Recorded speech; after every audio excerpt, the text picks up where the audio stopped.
Hello and welcome to TV Masala. Thank you. As a mother बहुत आप worried हैं अभी ईशानी को लेकर, लेकिन वहीं दूसरी तरफ एक सीन में हम देख रहे हैं आदित्य भी कहीं ना कहीं इनसिक्योर हो रहे हैं जब आप कपिल से बात करती नजर आ रही हैं, तो क्या जी। कहना चाहेंगी पूरे सीन को लेकर? बहुत ही अच्छे सीन्स आ रहे हैं और बहुत ही ये हर कहीं ना कहीं एक हर घर की कहानी है। जब बच्चे बड़े होते हैं तो उनकी सोच अलग हो जाती है और उनको बहुत नाजुक उम्र होती है जिसमें पेरेंटिंग बहुत ज़्यादा रोल प्ले करती है। और यहाँ आदित्य और मंगल के जो मन मुटाव है, जो उनकी रिलेशनशिप में जो प्रॉब्लम्स हैं, वो कहीं ना कहीं उसका फ़ायदा जो है कहीं ना कहीं फ़ायदा सौम्य उठा रही है और एक गलत परवरिश की तरफ बच्चे जा रहे हैं। तो मंगल को बहुत पछतावा है इस बात का कि मेरे गलत फैसले का असर जो है बच्चों पर पड़ रहा है और ऐसा नहीं होना चाहिए।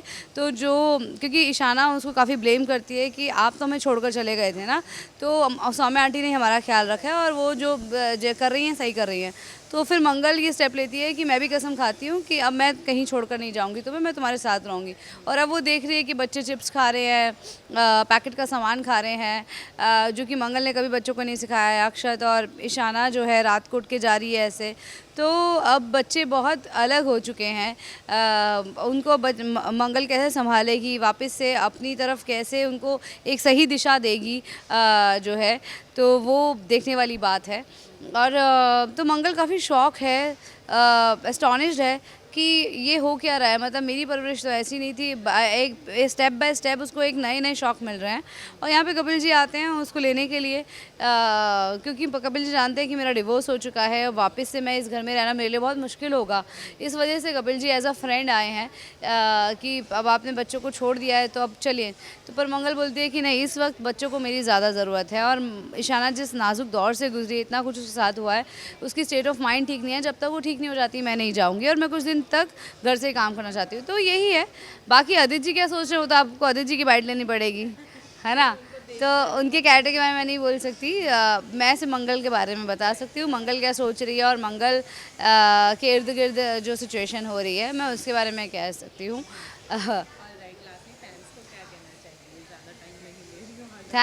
Thank you so much. आपने मंगल को इतना स्नेह, इतना प्यार दिया, अपने घरों में जगह दी, बहुत बड़ी बात है। देखिए, एक कैरेक्टर का पॉपुलर होना बहुत बड़ी बात हो जाती है। I am second time fortunate in my life and thank you. इससे बड़ा मेरे पास कोई शब्द नहीं है, but really I am really grateful to all of you. बस इसी तरह से मंगल लक्ष्मी देखते रहिए और मुझे लगता है कि घर की जो कहानी होती है वो सबके दिल को छूती है और ये कहानी इतनी अच्छी है, इस वजह से ये आप सबके के घरों में जगह बना पाई है। तो वही है जो जिस तरह के सीन्स हमारे शो में आते हैं, बहुत नाजुक रिलेशनशिप्स को लेकर है, जो कि हर इंसान कहीं ना कहीं रिलेशनशिप की मज़ार में जूझ रहा है। मॉडर्न ज़माना हो गया है, उसके साथ में जो प्रॉब्लम्स आ रही हैं, बच्चे नहीं सुन रहे हैं और यहाँ माँ बाप के अलग मनमुटाव हैं। तो काफ़ी आज की कहानी है ये। और कैसे एक इंसान जैसे मंगल जैसा किरदार फिर भी सात्विक होते हुए, सद्बुद्धि रखते हुए कैसे आगे बढ़ रही है। कभी भी वो किसी और के ऊपर ब्लेम नहीं करती, वो हमेशा अपने ऊपर भी अपने आप को ही सुधारने की कोशिश करती है, अपने आप को ही अपने ऊपर मेहनत करके ही वो आगे बढ़ रही है। तो वो बहुत देखने वाली बात है। मुझे लगता है इसके रीजंस हैं thanks to the writer, thanks to our producer Suzanna ma'am, Garima ji जो क्रिएटिव हैं, जो इतनी सुंदर तरीके से इस कहानी को शेप दे रहे हैं। और for me as an actor it's an honour to do Mangal. तो और मुझे लगता है कि बहुत सुंदर कहानी है, इसलिए आप लोग इसे पसंद करें, बस इसी तरह से पसंद करते रहिए। Thank you.